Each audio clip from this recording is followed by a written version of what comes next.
Hak şerleri hayreyler, zannetme ki gayreyler, Arif anı seyreyler, Mevla görelim neyler, neylerse güzel eyler. Sen Hakk'a tevekkül kıl, tefviz et ve rahat bul, sabreyle ve razı ol. Mevla görelim neyler, neylerse güzel eyler. Hallak-ı Rahim oldur, Rezzak-ı Kerim oldur, Feali Hakim oldur. Mevla görelim neyler, neylerse güzel eyler. Bil kadı hacatı, kıl ana münacatı, terk eyle muradatı.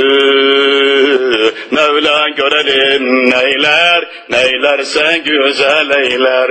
Bir işi murad etme, olduysa inat etme, haktandır o reddetme.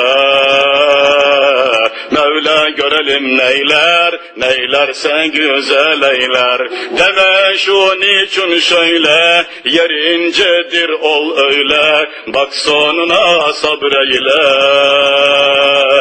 Mevla görelim neyler, neylerse güzel eyler. Hiç kimseye or bakma, incitme gönül yıkma, sen nefsine yan çıkma. Mevla görelim neyler, neylerse güzel eyler. Hiç kimseye or bakma, incitme gönül yıkma, sen nefsine yan çıkma. Mevla görelim neyler, neylerse güzel eyler. Hoş sabrı cemilimdir, takdiri kefilimdir, Allah ki vekilimdir. Mevla görelim neyler, neylerse güzel eyler. Her dilde anın adı, her canda anın yadı, her kuladır imdadı.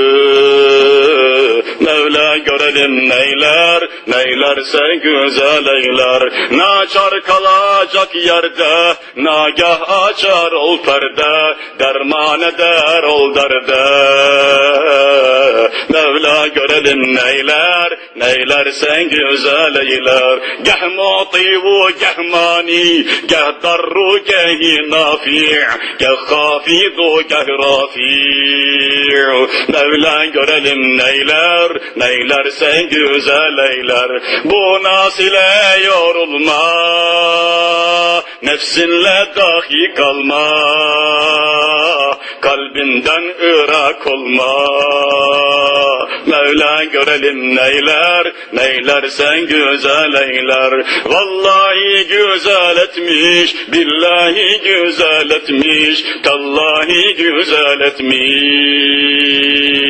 Allah görelim netmiş, netmişse güzel etmiş. Hey koca Erzurumlu İbrahim Hakkı Kuddise Sirruhu, sen bunları söylemeye, sen bunları yazmaya hiç üşenmedin. Neler yaptın neler, ama biz okumaya ve dinlemeye bile usandık, bıktık. Ne olur bizim ruh siyahımıza bakma. Erzurumlu İbrahim Hakkı Kuddise Sirruhu, cemaatin bütün gönlü sana feda olsun. Ya Rab, dostların şefaatinden mahrum eyleme.